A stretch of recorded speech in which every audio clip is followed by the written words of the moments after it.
Ya Allah, buang! Kenapa main begituan? Begini cara kamu menghargai aku. Maafkan Nyonya. Saya mencintai Nyonya. Dengan cara serendah ini. Hanya ini yang sanggup saya lakukan. Lepaskan anak saya. Biar saya jadi gantinya. Diam, Denima. Ya Allah, ya Rabbi. Atuh. Atuh, kau juga di sini. Iya. Iya, Denima.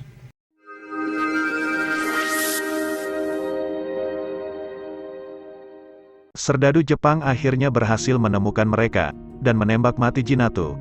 Sebelum meninggal, Jinatu menjelaskan siapa dirinya, yang ternyata anak dari pamannya.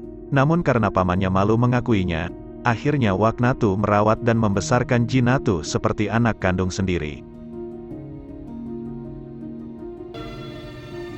Ibuku seorang pelacur dan imah. Sayang, paman tidak cukup jantan untuk mengakui sebagai anak. Aku dipungut oleh Waknatu. Kemudian pada suatu malam, kapal tersebut dibom oleh sekutu. Semua hancur dan mati. Namun Fatima dan 3 orang temannya berhasil selamat dengan menaiki perahu karet, dan di tengah mereka menyelamatkan diri, tampak oleh mereka seorang pimpinan pasukan serdadu Jepang yang hampir tenggelam, meminta pertolongan, meski merasa ketakutan. Namun demi kemanusiaan, Fatima menyelamatkan juga serdadu Jepang itu. Tak lama, muncul kapal milik tentara Jepang menyelamatkan mereka, kemudian membawa mereka ke Penang, Malaysia. Demi hutang budi pada Fatima, pimpinan pasukan Jepang yang berhasil diselamatkan Fatima tersebut kemudian menitipkan Fatima pada adiknya, yang bernama Takeshi, seorang dokter yang kemudian ditugaskan memimpin pasukan Jepang di Malaya, dan meminta untuk memperlakukan Fatima dengan baik. Fatima kemudian tinggal bersama Takeshi, yang memang memperlakukannya dengan baik. Pada saat Fatima jalan-jalan melihat suasana di sekitar markas Jepang, Fatima dikejutkan oleh seorang laki-laki tukang sapu yang sebenarnya adalah mata-mata pejuang bawah tanah Malaya bernama Abdullah. Abdullah meminta Fatima untuk bisa membantu menyelamatkan Tun Ramli, pimpinan pasukan mereka yang ditawan di tempat tersebut dan akan segera dihukum mati. Fatima diperintahkan untuk mencari informasi di mana tempat Tun Ramli ditawan. Pemimpin kami, Tun Ramli, berada dalam tahanan Jepun di tempat kita ini, Ence.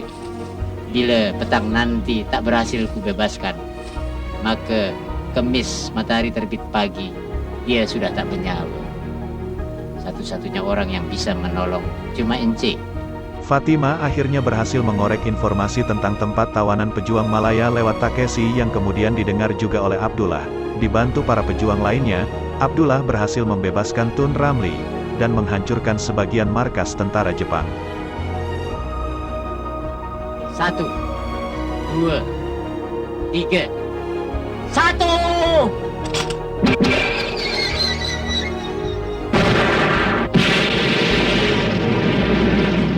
Takeshi kecewa mengetahui kalau bebasnya Tun Ramli adalah atas bantuan Fatima. Namun karena rasa cintanya pada Fatima, Takeshi tidak bisa menyalahkan dan menghukum Fatima.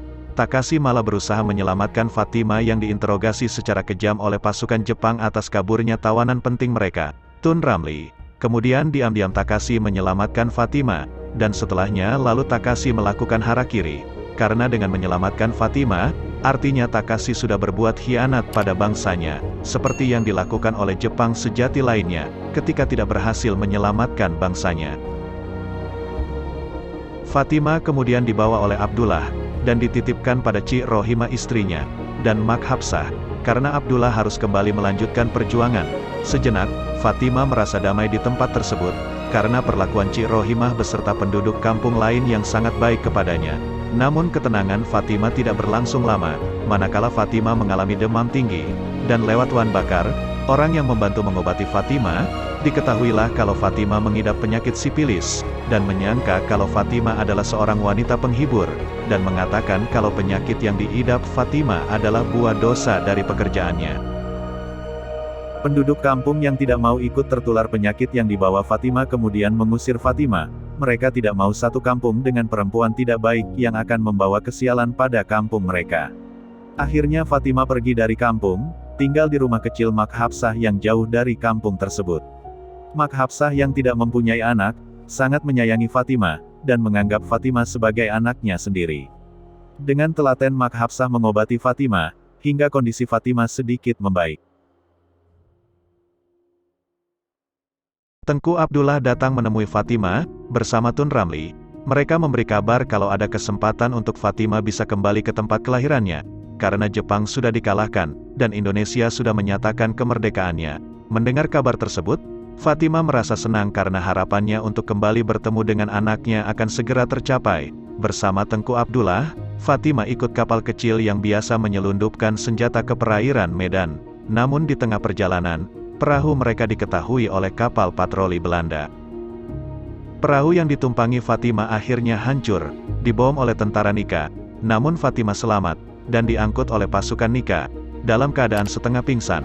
Kembali Fatimah dijadikan alat pemuas nafsu para tentara Belanda. Saat sadar, Fatimah telah berada di Palembang, di sebuah benteng pertahanan Belanda, di mana di situ juga ditawan para pejuang lainnya. Fatimah lalu dibawa untuk diinterogasi atas temuan senjata yang akan diselundupkan oleh perahu yang Fatimah tumpangi di perairan Medan. Di situ juga sedang diinterogasi seorang pejuang bernama Kapten Bermawi. Penjelasan Fatimah atas ketidaktahuannya tentang senjata cukup membantu Kapten Bermawi lolos dari interogasi yang terus-menerus dipaksakan untuk diakuinya. Di tengah interogasi, para pejuang Indonesia datang menyerang benteng Belanda tersebut dan berhasil menyelamatkan seluruh tawanan dari sana. Cerita kemudian berlanjut pada masa kemerdekaan, di Lampung, yang juga telah terbebas dari penjajahan. Lalu pada peresmian sebuah rumah sakit, Kapten Bermawi tanpa sengaja menemukan Fatimah yang sakitnya sudah kelihatan parah. Sipilis yang diderita Fatimah sudah masuk stadium 2, dan dinyatakan berbahaya. Lewat sumbangan yang Bermawi berikan, Fatimah bisa menjejakkan kakinya di Jakarta, dengan maksud menemukan anak serta pamannya. Namun penderitaan Fatimah sepertinya tak pernah mau berhenti. Pertama menjejakkan kakinya, tasnya dicopet, dan Fatimah pun akhirnya menggelandang, tanpa perawatan. Sakit yang Fatimah derita bertambah parah. Fatimah pingsan, dan saat sadar dia telah berada di sebuah rumah sakit milik pemerintah yang dikhususkan untuk merawat para gelandangan dan orang-orang yang terlantar. Di situ, Fatimah mengenali seorang dokter cantik yang dari dokter tunangannya diketahui dokter itu bernama Dokter Ati yang ternyata adalah Hatijah anaknya. Akhirnya Fatimah kembali bertemu dengan anaknya yang kini telah sukses menjadi seorang dokter, juga pamannya yang punya andil cukup besar dalam merawat anaknya hingga berhasil menjadi dokter. Fatimah yang malu dengan keadaannya, semula bermaksud menghilang dan tak mau anaknya mengetahui dirinya. Namun naluri Hatijah sebagai anak Fatimah begitu kuat.